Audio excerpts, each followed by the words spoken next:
How to stop people pleasing and actually live your life to the fullest degree that you want to. If you're a people pleaser, if you put other people's needs ahead of your own, if you don't speak your truth, if you don't set boundaries, if you don't do the things you authentically want to do, or you put up with other people's bullshit that you don't want to keep putting up with, please watch this video. I was a hectic people pleaser for years, if actually decades. So I'm a big recovering people pleaser. I would love to serve you with this. I'm going to explain to you what causes it, what the root cause to it is, and how you can address it. I'm going to give you practical steps today of how to overcome people pleasing. If you don't know who I am, my name is Lewis Huckstep. I'm an author. I'm a speaker. I'm a coach. I help people find their life's purpose, find their true authentic self, heal trauma, and do all the inner work, and create a life that you love. And a part of that is knowing who you are and being that version of you and not living to other people's projections or compensating from trauma, which is where people pleasing comes from. So with that being said, I'm going to get straight into the podcast today. If I could ask one cheeky little favor from you, if you could just like and subscribe. It honestly helps more than you realize. It shares it to more people, so I get to help more people on my mission. So please, if you're generous enough to give me a like and a subscribe, it really means the world. And if you comment down below, I'll get back to all the comments as much as I can as well. With that being said, let's begin. People pleasing is a coping mechanism. Let's just say it how it is. People pleasing is a coping mechanism. Let me break this down for you. And I'm going to give you some examples of this today. There's trauma, coping mechanisms, and triggers. Trauma is what you went through. It's what happened externally, but it's what happened internally to you. Someone did something or didn't do something that was painful, bad, wrong, too much or not enough. Here's some examples. Rejection, abandonment, criticism, anger, dismissed, isolated, manipulated, controlled. List goes on. It's what we went through, and it creates a quote wound. That's what trauma is. Now, just for this conversation, you could also insert limiting beliefs. Limiting beliefs and trauma are different. They can create the same outcomes though. But I'm just going to use the word trauma for this conversation, but you could also insert limiting beliefs. So trauma is the first piece. Second is coping mechanisms. It's what you do to protect, overcome, and get through the trauma. And you overcompensate because of it. This can look like people pleasing, dissociation, getting angry, yelling, fighting, hiding, eating food, smoking a cigarette, sex, addictions. All these things are coping mechanisms to overcompensate, protect, and hide the trauma. So I'm going to give you some examples later. That's obviously what we're talking about today. Third is a trigger. There's actually two types of triggers. The first type is when someone does one of these things that reminds you of your trauma. I'll use rejection because most people can relate to this. Say, or abandonment, insert whatever flavor of wounds you have. Say you've got a wound around rejection. Say your coping mechanism is to run away and hide, dissociate, flight. So when someone triggers you, when someone rejects you, or you feel like someone is rejecting you, you're going to get triggered into a coping mechanism to run away and hide. This also ties into the attachment styles. I talk about that in other podcasts. Your attachment styles are essentially how to categorize your coping mechanisms. I'm not going to talk about that much today, but I've got podcasts on that. Go check that out. So those are the three things we've got to understand.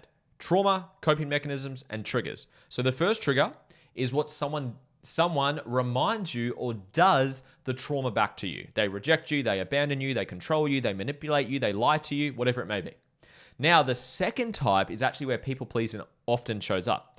It's when you think you're going to experience the trauma again, so you get triggered into your coping mechanism. Let me lay this out for you, people pleasers.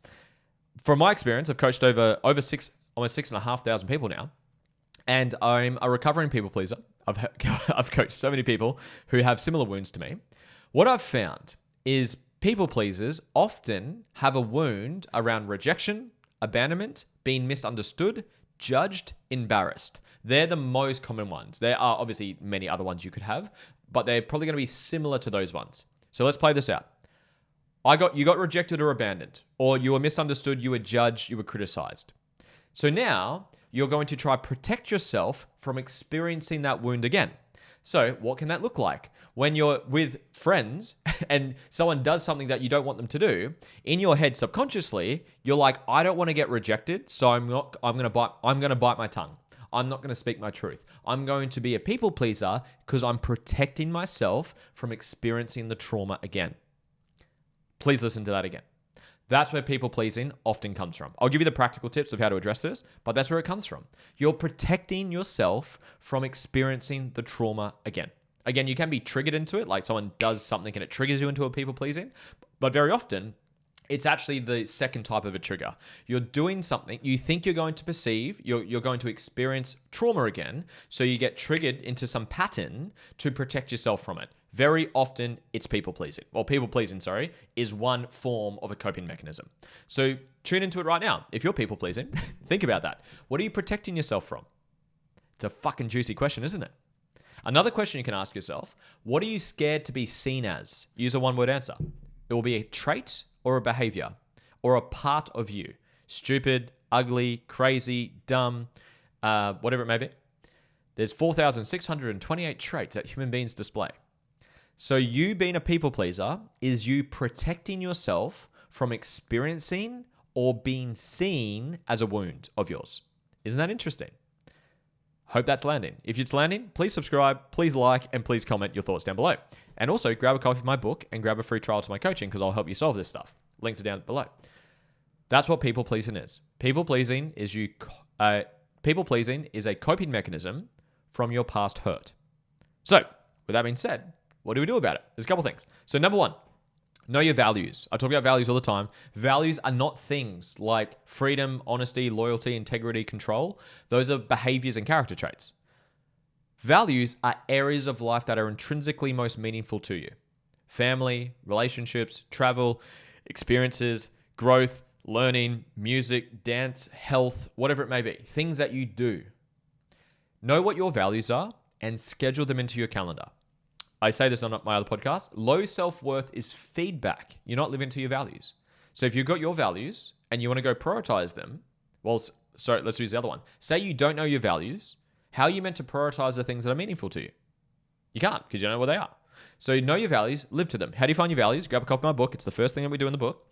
Or grab a trial. It's the first thing that I do with my clients. Know your values and schedule them in. These become boundaries, by the way. So one of my steps is step boundaries. So actually, I'll go to that now. So to solve this problem of people pleasing, you need to set boundaries. And there's two types of boundaries. One type of boundaries is your values. So what I just said, know your values and actually schedule them into your calendar. And that becomes time for you to prioritize the things that are meaningful to you. Not someone else's values, your values. For me, coaching, it's literally a Saturday morning or Saturday lunchtime right now filming this. And I'm doing coaching. Coaching's my highest value, if you can't tell. That's why I love coaching. It inspires me. It fulfills me. Because I know what my values are. I schedule them into my calendar, which gives me my boundaries of what's meaningful to me. So then what I used to do, and I'll literally share a story of what I used to be like. Actually, I should have did that at the start. So what I used to be like is I didn't know my values, but even if I would want to go do something that I wanted to do, if someone called me and say, hey, can you help me out with this? Hey, can you do this for me? I would drop everything that I wanted to do to go help that person because I was scared of being judged. I was scared of being rejected. I was scared of being alone. I was scared of being abandoned. That's my coping mechanism playing out, right? But now that I know my values and I've healed all of my wounds, which is one of the steps today, is I schedule my values in and I prioritize them. Then when someone reaches out, say, hey, do you want to catch up for a coffee? Do you want to catch up for a chat? Do you want to go do something? I can just take a breath and go, what would I be inspired to do? Don't get me wrong. There are times where you sacrifice for family and relationships and business and stuff like that. But I recommend 90% of the time, if you can, live to your values. Know what are important to you. So to wrap this up, because I'm going all over the place today, know your values, schedule them into your calendar. They become boundaries for you. Those are the things that are most meaningful and fulfilling and inspiring to you. Know your values, schedule them in. Then when people ring you or call you and say, hey, you want to catch up? You say, hey, look, I'd love to catch up. I'm actually busy at that time. However, does this time work for you? And then the second part to this, if you're not willing to enforce your boundaries, then there's a wound underneath. And that's where we want to heal that. We want to address that, okay? So let me wrap these off because I've got like 3 unclosed loops right now. Set boundaries. First type of boundaries is values. Know what they are, schedule them into your calendar. Second types of boundaries are behaviors, how people treat you. You get in life what you tolerate. So this is where if someone treats you like shit, someone keeps bringing you down, someone keeps pissing on your parade about your goals and your dreams and your aspirations of you wanting to create a life that's meaningful to you. Say you're trying to look after your health and they keep saying, you're a fat piece of shit, you're never going to lose weight. Say you're trying to start a business and your circle's saying you're a fucking failure, you're never going to do that, get your head out of the clouds. I personally wouldn't put up with that. That's a boundary for me. So you got to get clear on what are the boundaries and standards of how people treat you. That includes family. That includes your partner, obviously. That includes everyone in your life. And you set boundaries for them. I share the story quite frequently. I'll share it again. So I went down and saw my family, and it was after COVID. So COVID happened, obviously crazy period with COVID, right? And then, so I hadn't seen my family in like a year and a half, 2 years, however long COVID went for. Holy, that's a weird period, right? I drive down and see my family. My mum's there, my sister's there, my brother's there, and some cousins and some friends are there. And I walk in, I see my mum, I give her a big hug. I'm a huge mama's boy. I love my mum. I adore my mum. And I walk in, I look to the right, and a lot of my family and friends are out on the balcony, and I just give them a big wave. Hey guys, how you doing? And then I walk into the room because my nephew's there. I'm a nerd at heart. If you don't know me, I love video games. I love anime. I love I'm just a big nerd at heart. And he's playing video games. So I go in and hang out with my nephew. I'm just playing video games the whole time. And then my mum pops her head in, and she says, Lewis, come see your family. Come say hello. You haven't seen them. They want to catch up with you. And I didn't want to because I had some wounds actually. So that was more of a trauma response from me. But anyways, I said, no, whatever, I'll come do it. So I come out, I sit down. I'm not kidding. It went dead silent for about 90 seconds. Like dead fucking silent. And I was like, and I got triggered. Wounds, right? And I broke the ice. I said, I'm so sorry, guys. I'm sorry for killing the vibe or whatever I just did.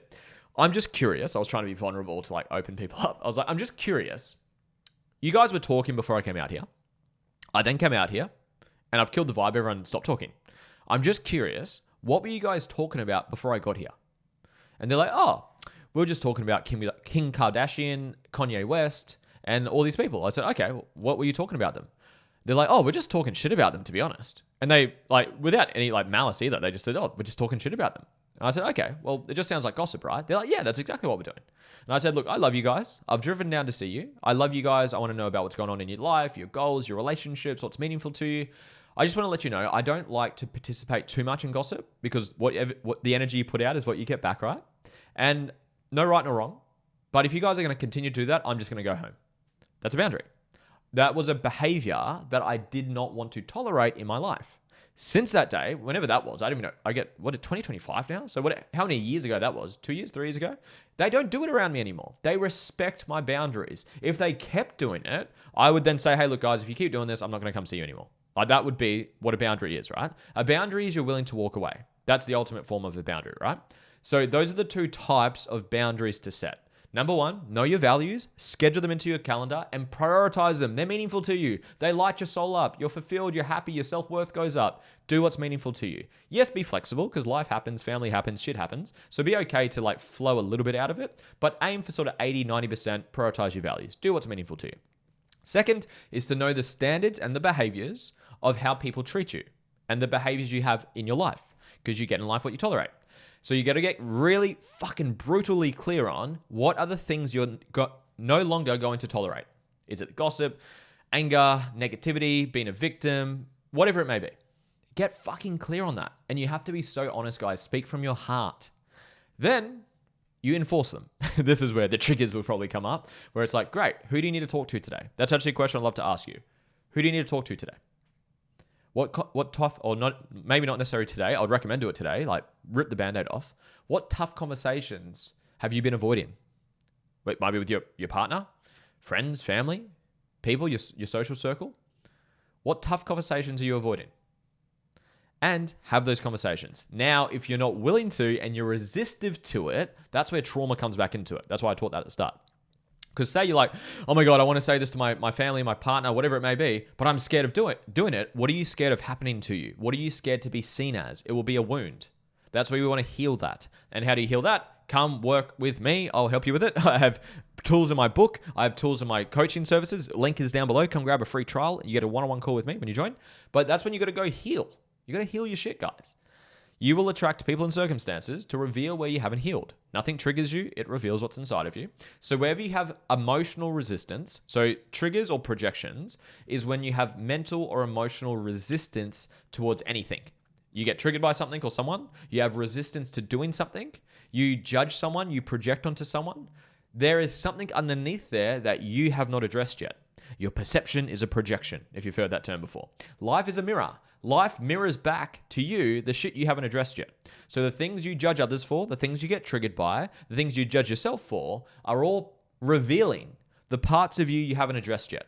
And that's the gift of a trigger or a projection because it shows you where you get to heal.